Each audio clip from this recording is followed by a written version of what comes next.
What did you want to be when you grew up? Initially, I remained or enjoyed myself in the life of a student, as a life of a student, and I remained in university for quite some time. I collected 3 different degrees, mostly in the area of business and finance. And so I did feel that I wanted to work in the world of finance, but not really sure what I should do. Then the opportunity to join SIMEX came along when I came to Singapore, and that was in 1991. So when I joined SIMEX again in 1999, and by that time SIMEX was all of 7 years old, I think. It was a youngish exchange. I was employee number, I think, 118. Today, for example, in the group, we have employee numbers going up to, I think, 4,000 or 5,000. So a lot of transition has happened over time. I joined the sales department of the exchange, and we were a grand total of 3 salespeople. And when I say sales, it was sales, marketing, business development, so the gamut. And 3 of us doing it, and most of our business and clients work was admin at that stage globally originating. So it was 3 of us covering the world. And it was interesting because it was such a small team, and at the same time because it was such a dynamic environment, and it was such an international business and global business, it allowed me to very quickly learn about global finance, learn how to work with people from all parts of the world, and get a better understanding of how I can contribute. What was it like to market futures? Beginning of the 1990s, when I joined the exchange, yes, we're still a very much an open outcry marketplace. And sitting in Asia, we were the first financial futures exchange in Asia. When we started, we set up in 1984.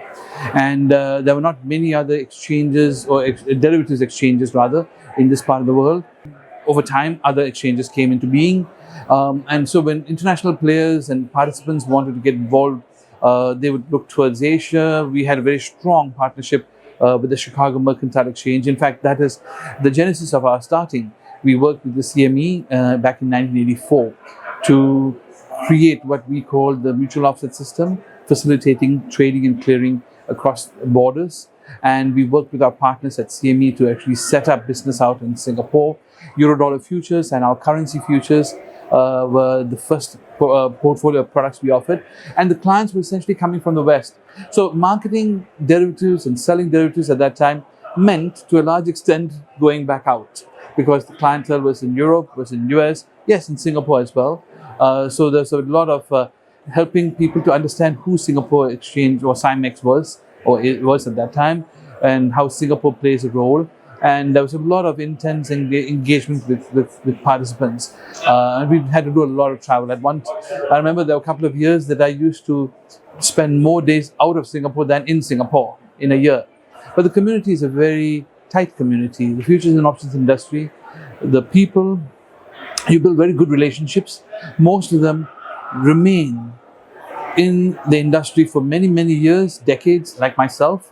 But they may have moved around in their own all respective organizations, but the relationships are there, and therefore it's something that allows you to actually continue to support, work with people and clients and companies, people from different companies, quite comfortably. What was the merger with the Stock Exchange of Singapore like? We came together and became the Singapore Exchange in 1999, in December. And this was, I think, a clear recognition by the leaders of SIMEX, the leaders of the Stock Exchange of Singapore, and the leaders and working with the regulators in Singapore, essentially recognizing that we could collectively do more. 1 + 1 is going to be more than 2. And we could collectively do more for the financial community in this part of the world if we were actually coming together. And so bringing the 2 companies together was very logical. It was quite easy, but at the same time quite complex. SIMEX essentially was a youngish exchange relative to the Stock Exchange of Singapore. Most of its members, most of its clients are globally located entities. The Stock Exchange of Singapore, a very traditional, well-developed marketplace, a lot more retail and Singapore and maybe Asian-centric clients and institutions. Cultures were a little bit different. But we're all Singaporeans and we're in the same location under the same regulator, so therefore the coming together was not that bad or challenging. But there were lessons to be learned on both sides, and we came together, and we are much stronger than we are today than we were independently or even at the start of our coming together. So we came together as Singapore Exchange in 1999, and then we listed ourselves on our own platform in the Singapore Exchange in December 2000. And so we've been Singapore Exchange since that period of time. There were other defining parts of or aspects of how we moved on and developed. Specifically talking about the F&O or futures and options business and the days of SIMEX, I think a key defining point was our willingness and ability to help the industry to move from an open outcry marketplace to an electronic marketplace. And that was crucial. You had to physically be in the pit. You had to physically get your order in there. And with the advancement of technology, the ability to actually have information moving across much faster and more seamlessly, it made sense that by being able to go the route of electronic trading, we'll be able to widen the distribution for the marketplace, for the business, and for the clients. And so that was a big defining part of our development. And I remember we were not the first to make this transition. Other exchanges had as well. The Life in London had done it a few years before that. The Sydney Futures Exchange, and now they are known as the ASX Group, had done it not too far behind us. So we're talking now in the years of about 2000. So I think we first introduced electronic trading on the exchange in 2001. And then we upgraded our platforms to 2004. Most of the liquidity was still on the floor and not on the screen yet because it hadn't been widespread adoption. And then we decided we need to facilitate this migration. Letting it happen on its own is not necessarily going to work fast enough or efficiently enough. And so as an exchange, we said, let's learn from the lessons of others that have gone before us. We looked at how Life approached it. We looked at how SFE had approached it. CME, of course, had by that time developed the Globex platform, which is doing very well in terms of building up liquidity on the screen. So what we did is we said, let's assist the migration. We did a few things. We identified professionals who can come and teach our traders. And a name that stands out, and a shout out to him, is Daniel Gramza out of Chicago. He was a floor trader in the CME and I think CBOT. And he had made a very successful transition from the floor to the screen marketplace. And he had a wonderful style of communicating and teaching and helping people to understand how to make the transition. And we were introduced to him, and he's among my stronger friends in the industry, and I really learned a lot from him. And he came out with us to Singapore. We also learned from the CME. They used to have handheld devices in the pits to assist traders to learn how to trade electronically. We introduced our version of a handheld device in the pits so that a flow trader could be on the flow, trade open outcry, yet also trade on the system. We then, in our trading flow, set up a corner where we put up electronic trading screens for those traders who wanted to start trading on the screen, yet not be too far away from the flow action if they needed to get back into the pits. And this way we allowed people to put their foot into the water, try it out, get more comfortable. Then Dan Gramza came to Singapore, and he would run classes in the evening, late into the night, because that's when the traders were off the floor. They're not trading in the pits. And they learned how to use maybe models and allow them to trade differently. And then he would, in the daytime, offer a clinic in the sense traders can come to him and talk to him about what they're seeing, why a trade is not working the way they thought it would work on a screen relative to the flow. And he would give them tutorials, advice, and they got more confident. And all this took a few years. We started the initiative in maybe 2003, I think. And we made a concerted effort to migrate the business from flow to screen over a period of 2004 to 2006. So the very last trading pit, I think, that we closed was the Burien pit. If I remember right, it was 2006, but the others had moved on by then. And the transitioning of liquidity from flow to screen, the way we did it, other exchanges that went before us, we heard 1 year after the transition, 85% of the community had disbanded because they couldn't make the transition. In the case of Singapore Exchange, we found our experience 1 year later, 85% of the community still remained intact and they continued to trade on the screen. And for many years thereafter, they did stay on and trade on the screen and actually were successful. Some over time turned out not to be as successful as they would have hoped for. Some moved on. But we were able to move the entire community, majority of the community over. And that was one of the initiatives that I, not alone, with my colleagues, spearheaded. So that is something that I really am proud of as to how I contributed to facilitating the migration from flow to screen. And we are in a much better marketplace today because of that. I remember just before we embarked on that initiative, at the direction of my CEO or president at that time, I went down to the trading floor and I decided to explain to the floor traders what we're trying to do and why we're trying to do it. They will read about it in circulars, they'll read about it in informations that we will, documents that we'll send to them. But I wanted to give them an opportunity to hear it directly from us, the exchange, and have an opportunity to talk about it.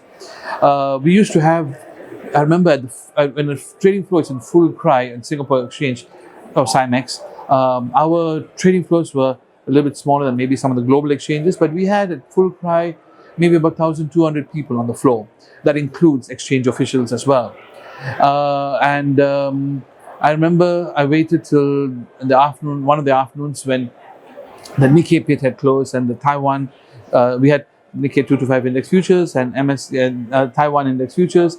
We waited for the pits to close and then I went there and I basically thought I'm going to spend about half an hour, 45 minutes to explain to everyone what we are trying to achieve with this.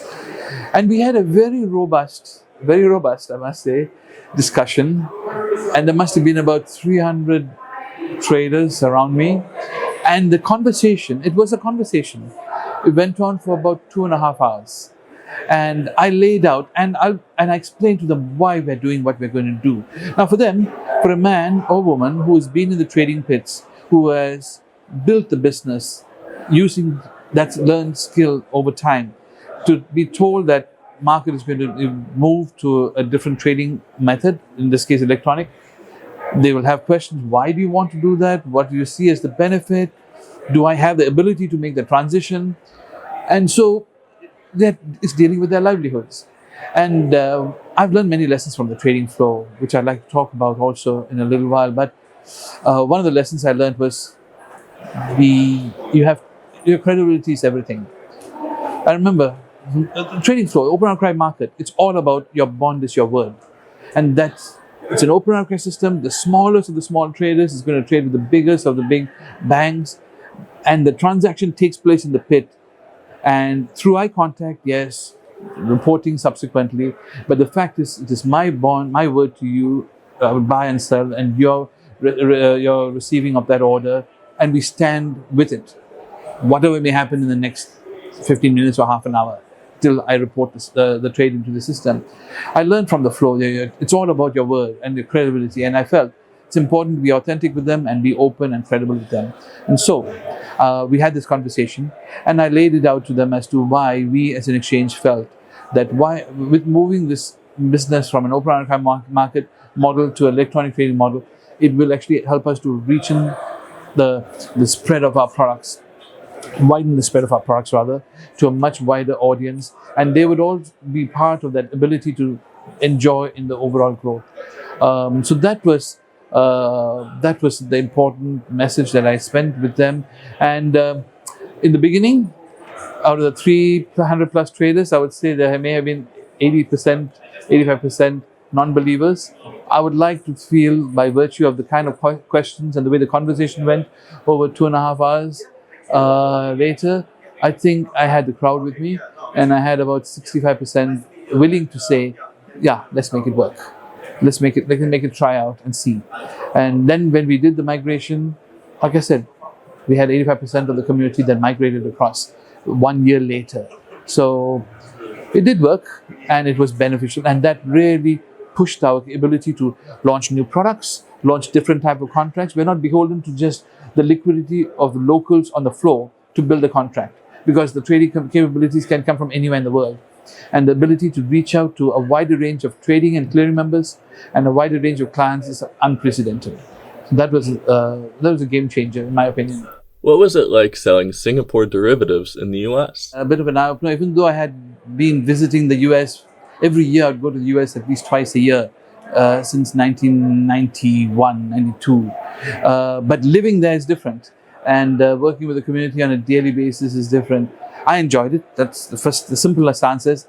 It was a thrilling experience to be able to work and live in Manhattan, in the US, and be part of the community was an enriching experience for me and my wife. We were both there. And how was it?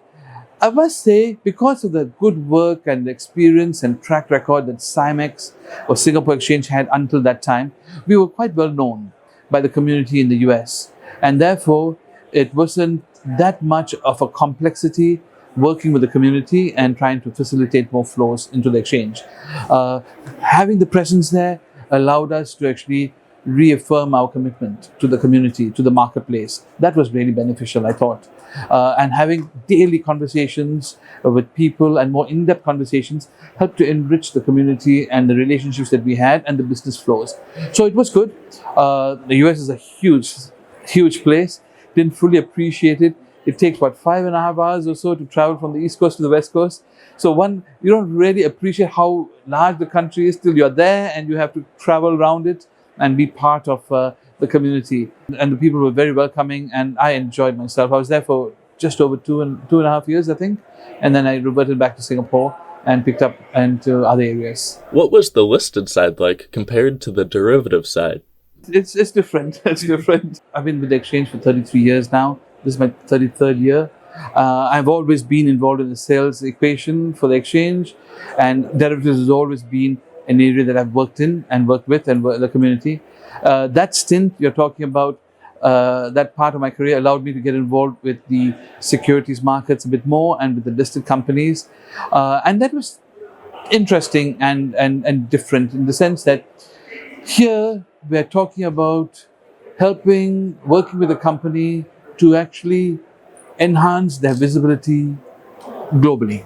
It's one thing selling a contract, a global index like a Nikkei 225, which is a bellwether index for Japan, and everyone knows about it. It's another thing working with a particular company, ABC, who may not be a global visible name, but it's important that in that particular sector that they're involved in, or in the region that they're more stronger in. But they also have ambitions to grow and they want to have greater visibility. So working with international banks and partners to create non-deal roadshows to help these listed companies become more visible globally, pitching with them on non-deal roadshows to investors globally, and promoting their visibility was different. So we had to learn a bit more about the companies, we had to get to know them. And in many cases, yes, they're publicly listed companies, but some of the key stakeholders are still the owners of the company, and they may have significant ownership. And so therefore, it's working with a person who has built this company from scratch, who owns that business and wants to actually make it more visible globally, and you're helping him to sell his company as opposed to an index, which is esoteric. Here it's real, bricks and mortar, real person, his lifeblood that he has put in to make it work. So that was different and enriching in its own way, and I enjoyed that stint. I played my role as best as possible there with the team. What was the goal of FIA Asia? FIA as an industry organization is such an important voice for the industry. It is an association of the industry for the industry. We as an exchange have been involved with it for over 4 decades. And in my 33 years, every single day of my career with the exchange, have had some engagement or working with the FIA group.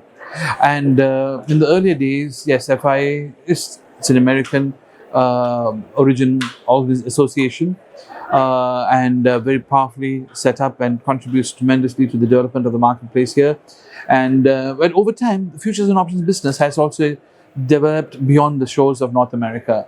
I can't remember the exact number now, but nowadays, if I'm not mistaken, more than 50% of exchange traded derivatives, more than 50%, takes place in the Asia Pacific. When I started working with the exchange 33 years ago, it was like 99% was in North America. Again, that's a development of the industry, right? The community is developed elsewhere, the clientele is developed elsewhere, the product range is developed as well. And so over time, what we felt, it's important that we have that industry body, that thought leadership also involved in the markets in Asia. And for us, it was important that that key body be part of our community out here. And so, with with the support of my CEO and senior management, we worked close as best as we could with FIA to set up their branch or their setup in Asia. And I've been involved with them right since then, and I'll continue to support their development because they do amazing work for the community to actually grow the knowledge, to enhance the capabilities, and to enhance the spread of the business and the viability and the benefit of futures and options and derivatives across the board for the entire marketplace.